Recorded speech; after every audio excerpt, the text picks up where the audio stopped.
के विविध रूपों पर चर्चा करना चाहती हूँ। सबसे पहले तकनीकी हिंदी की बात करते हैं। संविधान की धारा 343 के द्वारा हिंदी को भारत संघ की भाषा का स्थान प्राप्त है। संविधान के द्वारा ही हिंदी भाषा की लिपि देवनागरी को भी मान्यता प्रदान किया गया। धारा 351 के अनुसार हिंदी के प्रचार प्रसार का दायित्व भारत सरकार के कंधों पर है।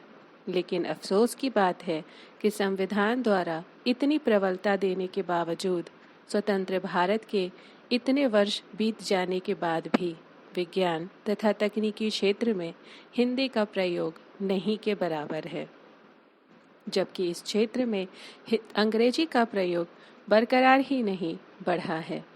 देश में उद्योग धंधों के साथ साथ विज्ञान तथा तकनीकी शिक्षा का विस्तार हुआ है। उद्योगों के अतिरिक्त वर्तमान कृषि का रूप तकनीकी हो गया है। कृषि से संबंधित अधिकांश जनसंख्या हिंदी भाषी है।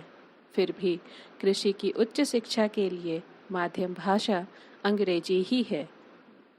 इसलिए बार बार यह प्रश्न उठता है कि अब तक विज्ञान और तकनीकी क्षेत्र में हिंदी को उचित स्थान क्यों नहीं मिल सका।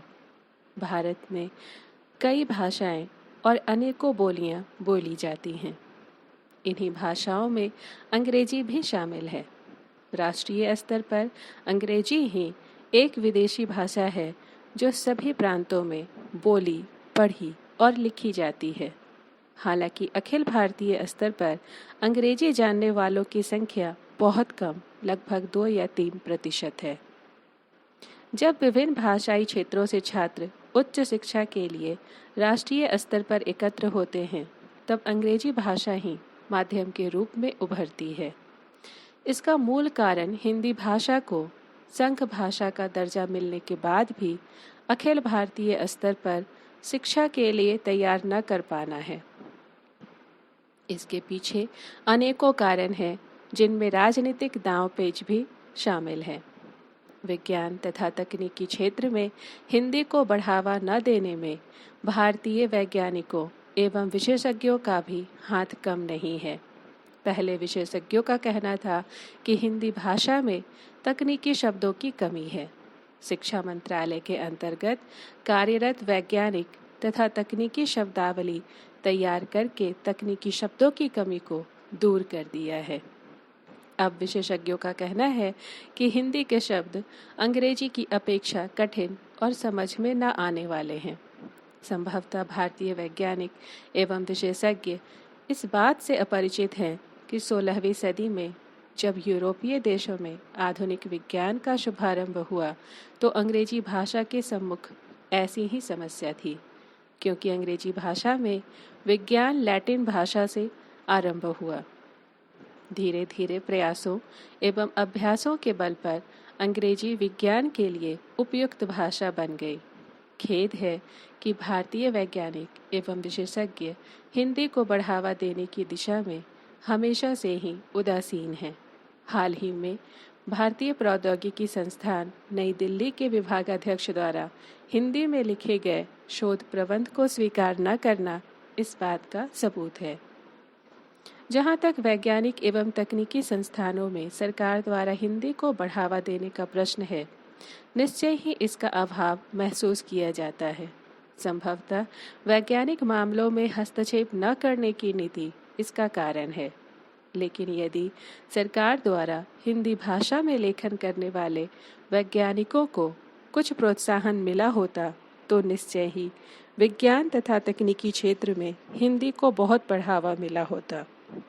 यदि प्रोत्साहन के रूप में पदोन्नति या दक्षता बढ़ोतरी का आर्थिक लाभ देने की योजना अब से भी शुरू की जाए तो मैं दावे के साथ कह सकती हूँ कि कुछ समय बाद हिंदी विज्ञान तथा तकनीकी क्षेत्र में एक सशक्त माध्यम भाषा के रूप में उभर कर आ सकती है और अंग्रेजी का विकल्प बन सकती है। यहाँ यह बताना अप्रासंगिक नहीं है कि हिंदी अपनी खूबियों के कारण आधुनिक कंप्यूटर प्रणाली में अग्रणी स्थान बना रही है। भारत सरकार ने द्विभाषिक यांत्रिक उपकरणों के विकास तथा निर्माण के लिए सक्रिय कदम उठाया है। और इस क्षेत्र में हिंदी के प्रयोग की पर्याप्त संभावना है। जहाँ हजारों लाखों शब्दों के निर्माण का प्रश्न है, वहाँ कुछ शब्द ऐसे भी मिलेंगे जो पूर्णतः संतोषप्रद ना हो। ऐसा होना अनिवार्य है और न होना ही आश्चर्यकर। किंतु कौन से शब्द पूर्णतः संतोषप्रद हैं या कौन से नहीं, इसका परिज्ञान तो प्रयोग से ही हो सकता है। प्रयोग ही वह कसौटी है जिस पर उसके गुण दोष की परीक्षा संभव है। अन्यथा कोश में सभी समान हैं। जो शब्द सर्वथा समुचित न प्रतीत हो अथवा जिनमें किसी प्रकार की त्रुटि दिखे, उन्हें समुचित या त्रुटिहीन बनाने के लिए गंभीर विचार तथा रचनात्मक सुझाव उपयोगी होंगे, न कि निरर्थक आलोचना। शिक्षा का एक लक्ष्य रोजगार भी है। विज्ञान के छात्र हिंदी माध्यम से पढ़ाई करके रोजी रोटी में आशंकित हैं। हिंदी माध्यम से पढ़ाई करने वाले विद्यार्थियों को रोजी रोटी देने के मामलों में सरकार से वरीयता की आशा की जा सकती है। अच्छा तो यह हुआ होता कि हिंदी को संघ की भाषा का दर्जा प्रदान करने के साथ ही घोषणा हो गई होती कि हिंदी में विज्ञान की पढ़ाई करने वाले छात्रों को रोजी रोटी की कठिनाई नहीं होगी। इस घोषणा से विज्ञान तथा तकनीकी क्षेत्र में हिंदी को बढ़ावा मिलता। नौकरी देने में कम से कम हिंदी भाषी प्रांतों की राज्य सरकारों ने भी यदि ऐसी नीति अपनाई होती तो विज्ञान तथा तकनीकी क्षेत्र में हिंदी का प्रयोग बहुत आगे बढ़ गया होता। यह कार्य न होने से विज्ञान तथा तकनीकी शिक्षा और अनुसंधान के क्षेत्र में कार्य यथावत अंग्रेजी में चल रहा है। हिंदी के पक्ष में गोष्ठियों, बैठकों और भाषणों का आयोजन होता है। सरकारी विभागों में हिंदी अधिकारियों की नियुक्ति की जाती है। प्रशिक्षण की व्यवस्था की गई है।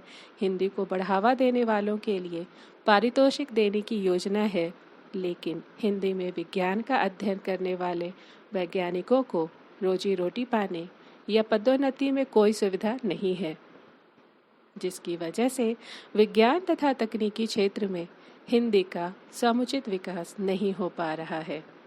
बहुत से लोगों के मन में आज भी यह शंका उठा करती है कि क्या हिंदी विज्ञान तथा तकनीकी क्षेत्र में शिक्षा का माध्यम बन सकती है, परंतु इस तरह की शंका की अब कोई गुंजाइश नहीं है।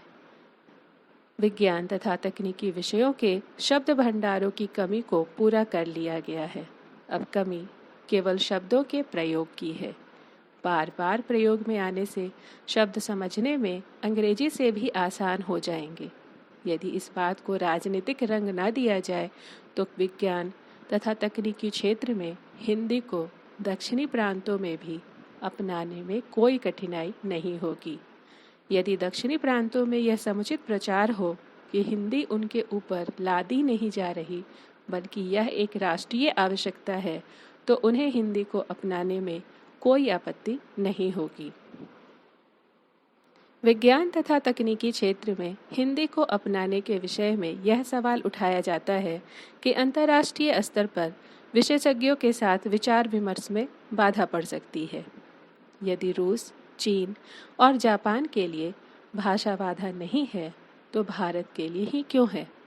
हमारे साथ बहुत सारे लोग इस बात से सहमत हैं कि विज्ञान तथा तकनीक का लाभ गांव तक तभी पहुंच सकता है जब इसकी भाषा हिंदी हो, अन्यथा यह कार्य अगले 100 वर्षों में भी पूरा नहीं हो पाएगा। राजभाषा प्रयोग संबंधी राष्ट्रपति के 27 अप्रैल 1960 के आदेशानुसार भारत सरकार के शिक्षा मंत्रालय के अधीन वैज्ञानिक और तकनीकी शब्दावली आयोग की स्थापना 1961 में की गई। इस आयोग ने अनेक वैज्ञानिक तथा तकनीकी शब्दावलियों तथा कोशों का निर्माण कर हिंदी की इस महत्तम भाषा प्रयुक्ति को विकसित तथा प्रचलित करने में प्रमुख योगदान दिया है।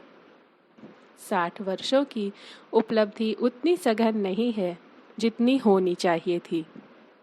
इसके पीछे एकमात्र कारण यही है कि शब्दावली आयोग शब्दावली निर्माण तो करता है, लेकिन कार्यान्वयन के समुचित उपाय नहीं करता, जिसके कारण ही 60 वर्षों में भी तकनीकी हिंदी उपेक्षित महसूस करती है। तकनीकी हिंदी को भारत सरकार का मजबूत सहारा चाहिए, तभी वह ताकतवर स्वरूप में सामने आएगी। यह भारतीय जनता और भारत सरकार दोनों के ही हित में है। महात्मा गांधी ने 1916 में लिखा था, अपनी भाषा के प्रति अगर हमारे मन में सम्मान का भाव ना हो तो स्वराज की प्राप्त हो जाने पर भी हम सही मायने में स्वाधीन नहीं हो पाएंगे।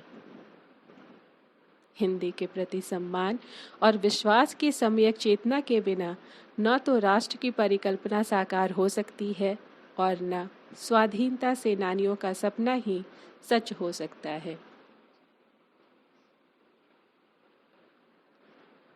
आगे हम विज्ञापन की हिंदी की बात करते हैं। भाषा संप्रेषण का एक सशक्त माध्यम है।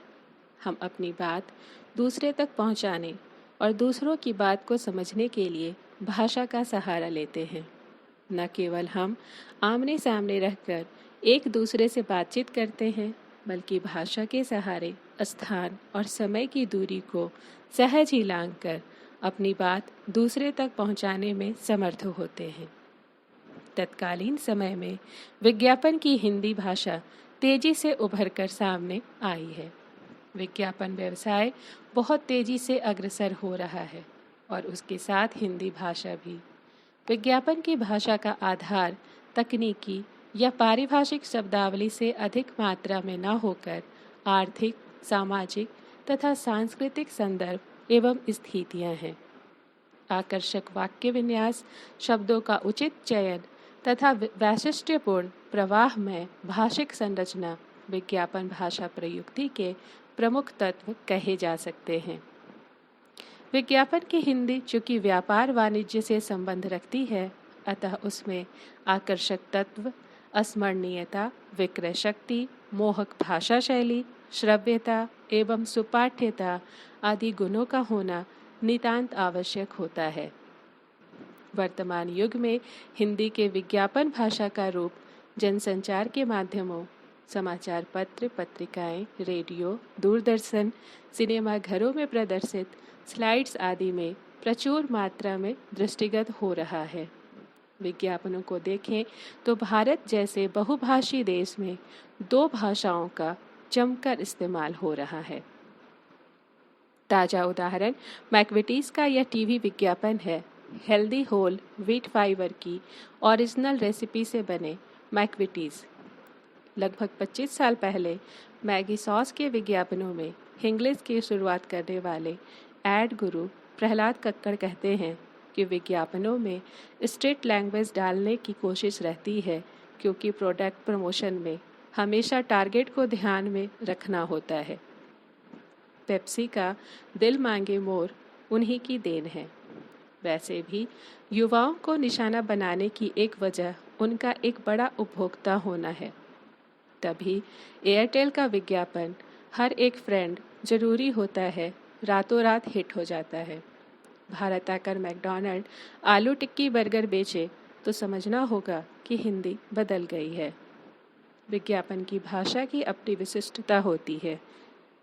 विज्ञापनों में प्रयुक्त हिंदी की विशेषता है उसकी शब्द शक्ति और भावबोध का तत्व, जो विज्ञापन के उद्देश्य पूर्ति हेतु सक्षम सिद्ध होते हैं। सफल विज्ञापन के लिए 4 गुणों का होना आवश्यक माना गया है: आकर्षक मूल्य, श्रवणीयता, स्मरणीयता तथा विक्रय शक्ति। विज्ञापन में शब्द के सामर्थ्य को पहचान कर उसकी प्रयुक्ति की जाती है। विज्ञापन की भाषा में जीवंतता एवं आकर्षण आवश्यक तत्व हैं। जैसे और शब्द सामान्य रूप से इतना परिचित है कि लगता है उसमें कुछ विशेष बात नहीं हो सकती, किंतु जब यह और शब्द विज्ञापन में प्रयुक्त किया जाता है तब पता चलता है उसमें कितनी शक्ति समाहित है। और अब नया मैगी मसाला दमदार और हॉर्लिक्स नए पैक में। इसी प्रकार अनेक शब्द या वाक्यांश देखे जा सकते हैं। विज्ञापन में इस प्रकार शब्द के सामर्थ्य को पहचान कर उसे वैशिष्ट्यपूर्ण आयामों में प्रस्तुत किया जाता है।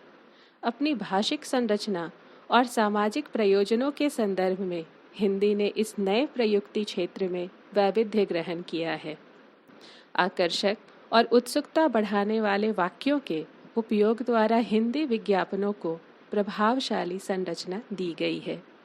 विज्ञापनों के लिए तैयार वाक्य निषेधात्मक, प्रश्नमूलक, विस्मय प्रधान और निश्चयात्मक ही नहीं हैं, उनमें आकर्षण की विलक्षण दिशाएं भी हैं। हिंदी विज्ञापनों के कुछ विलक्षण वाक्य प्रयोग इस प्रकार हैं। पुश करो, खुश रहो। मम्मी और मच्छर से बचकर रहना। जब दर्द सताए तब कौन याद आए। स्पष्ट है, उपभोक्ता को प्रभावित करने के लिए विज्ञापन की भाषा में हिंदी के इन गुणों की अनिवार्यता है, क्योंकि मनुष्य की प्रकृति है, जब तक वह किसी के प्रति आकृष्ट नहीं होता है तब तक उसकी ओर प्रवृत्त नहीं होता। हिंदी में विज्ञापन के स्तर पर इस प्रवृत्ति को अपनाया है।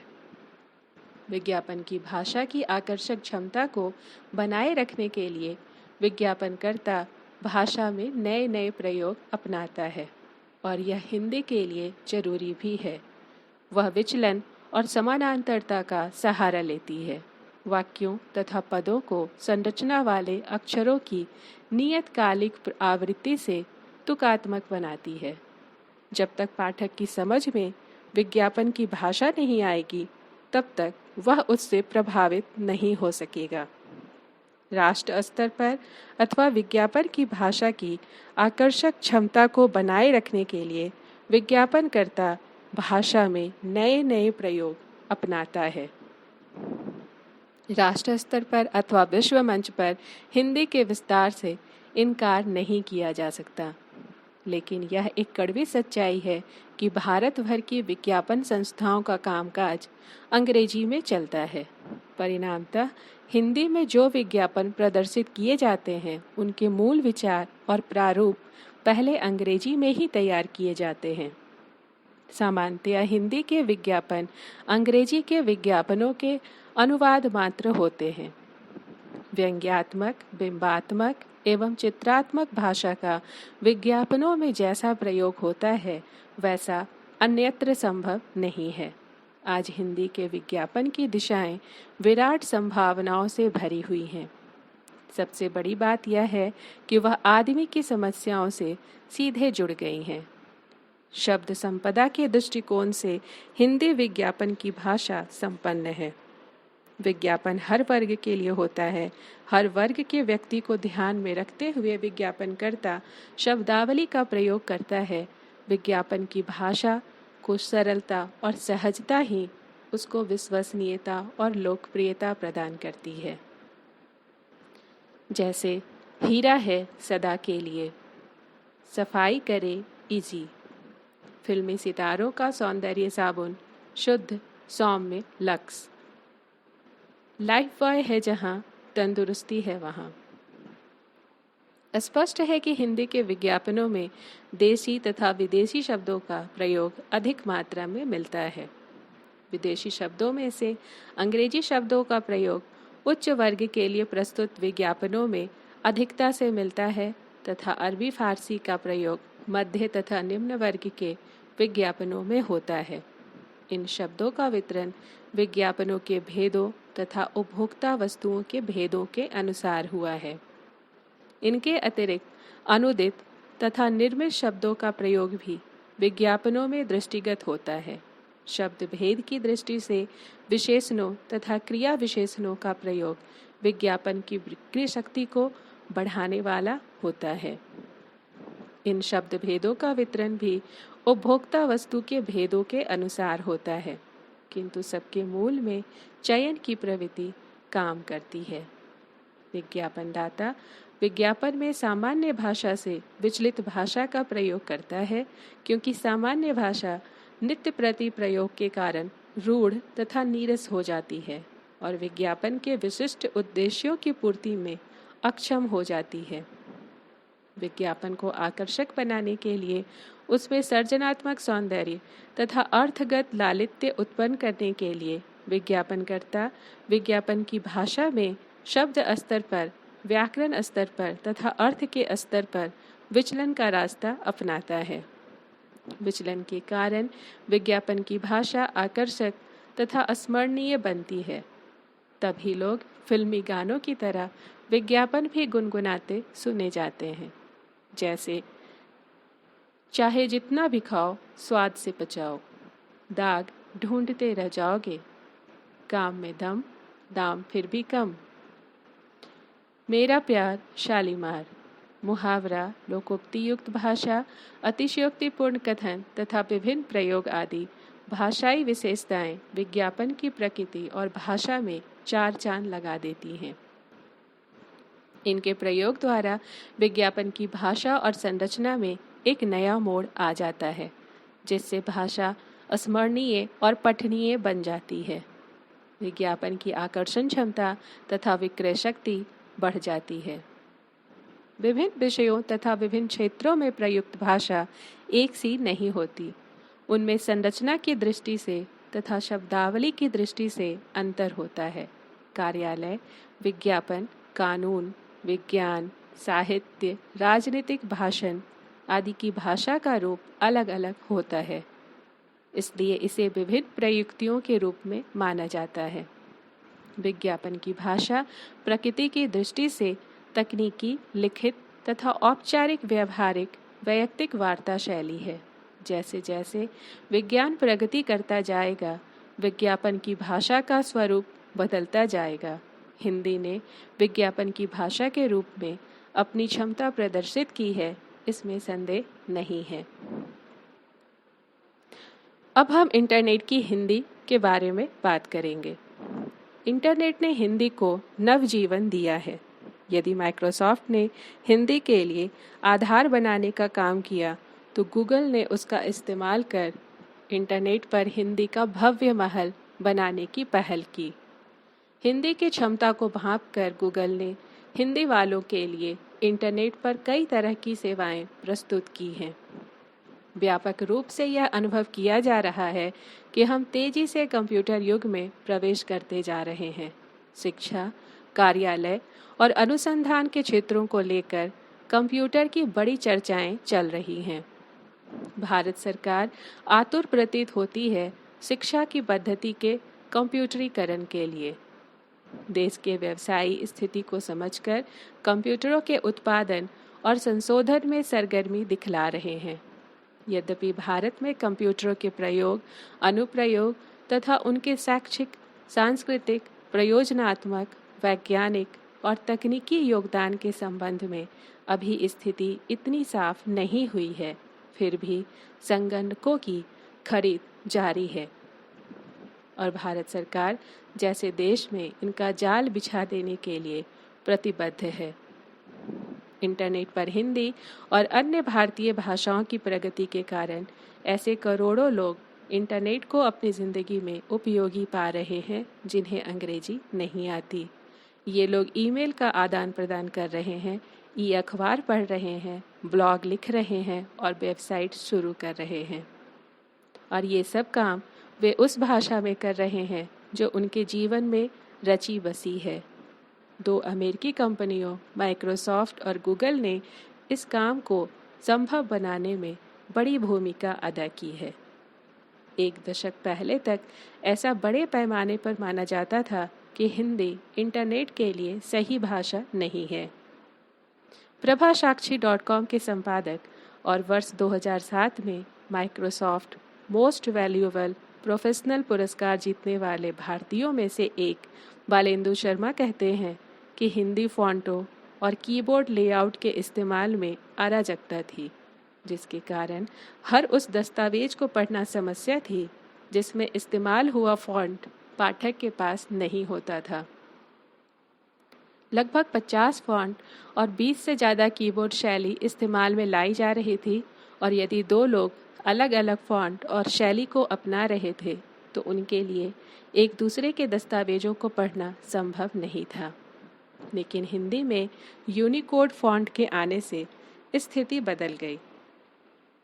यूनिकोड फॉन्ट के कारण माइक्रोसॉफ्ट इंडिया के प्रोडक्ट एवं विजन मैनेजर मेघश्याम कर्णम कहते हैं कि तब से माइक्रोसॉफ्ट अपने हर अगले संशोधित ऑपरेटिंग सिस्टम में हिंदी यूनिकोड फॉन्ट उपलब्ध करा रहा है तथा विभिन्न कीबोर्ड के इस्तेमाल की सुविधा के लिए इनपुट मेथड फैसिलिटीज़ यानी पाठ्य सामग्री लिखने की नई सुविधाएं भी मुहैया कराई गईं। हिंदी के संपादक इसे माइक्रोसॉफ्ट का बड़ा उपहार मानते हैं। जहां माइक्रोसॉफ्ट ने हिंदी के लिए आधार बनाने का काम किया, तो गूगल ने उसका इस्तेमाल इंटरनेट पर हिंदी का भव्य महल बनाने का किया। हिंदी की क्षमता को भांपकर गूगल ने हिंदी वालों के लिए कई तरह की सेवाएं प्रस्तुत की। गूगल हिंदी सर्च इंजन की मदद से कोई भी व्यक्ति इंटरनेट पर मौजूद सभी हिंदी वेब पृष्ठों को देख सकता है, भले ही वे यूनिकोड में ना हो। गूगल इंडिया को इंटरनेट पर हिंदी में आने वाली दिक्कतों को देखते हुए कई विकल्प बनाने पड़े। लोग हिंदी शब्दों को रोमन लिपि में लिख सकते हैं और एक ड्रॉप डाउन मेन्यू उन्हें कुछ शब्द सुझाता है जिसमें वांछित शब्द को चुनकर हिंदी पृष्ठों को सर्च किया जा सकता है। यानी बिना हिंदी में कुछ भी टाइप किए आप हिंदी पृष्ठ सर्च कर सकते हैं। इसके अलावा अनुवाद इंजन भी उपलब्ध है जो हिंदी से अंग्रेजी और अंग्रेजी से हिंदी में अनुवाद कर सकता है। कई बार अनुवाद थोड़ा अजीब हो सकता है, लेकिन हिंदी भाषी इसे उपयोगी पा रहे हैं। सामग्री को इनपुट करने के लिए ट्रांसलेशन यानी रोमन लिपि में लिखने की सुविधा है, तो हिंदी में ज़्यादा सामग्री उपलब्ध कराने के लिए अनुवाद की सुविधा। गूगल इंडिया ने हिंदी समाचार स्रोतों से हिंदी की खबरों को एकत्र कर उन्हें गूगल न्यूज़ हिंदी के जरिए पाठकों तक पहुंचाने की सेवा भी शुरू की है। यही नहीं, जीमेल में भी यूनिकोड का समावेश कर दिया गया है, जिससे हिंदी में ईमेल भेजना और प्राप्त करना संभव हो गया है। इसी तरह गूगल ब्लॉगिंग में भी हिंदी की सुविधा उपलब्ध है। माइक्रोसॉफ्ट, गूगल और अन्य डेवलपर के प्रयासों के चलते इंटरनेट पर हिंदी की लोकप्रियता के सकारात्मक संकेत मिल रहे हैं। हिंदी की प्रमुख वेबसाइटों को देखे जाने वाले पृष्ठों की संख्या में इजाफा हो रहा है। हिंदी के ज़्यादातर लोकप्रिय समाचार पत्र अब इंटरनेट पर भी स्वयं को उपलब्ध करवा चुके हैं। विकिमीडिया फाउंडेशन द्वारा शुरू किया गया हिंदी विकिपीडिया भी धीरे धीरे लोकप्रिय हो रहा है। इसे जुलाई 2003 में शुरू किया गया था और आज के समय इसमें 80,000 से ज़्यादा लेख मौजूद हैं। इंटरनेट पर हिंदी को लोकप्रिय बनाने के रास्ते में अभी भी कई चुनौतियां हैं और उन सभी चुनौतियों पर धीरे धीरे हम फतह पा लेंगे। इंटरनेट हिंदी को नया नवजीवन दे सकता है। ऐसे में आवश्यकता है इंटरनेट की हिंदी को बढ़ावा देने की। धन्यवाद।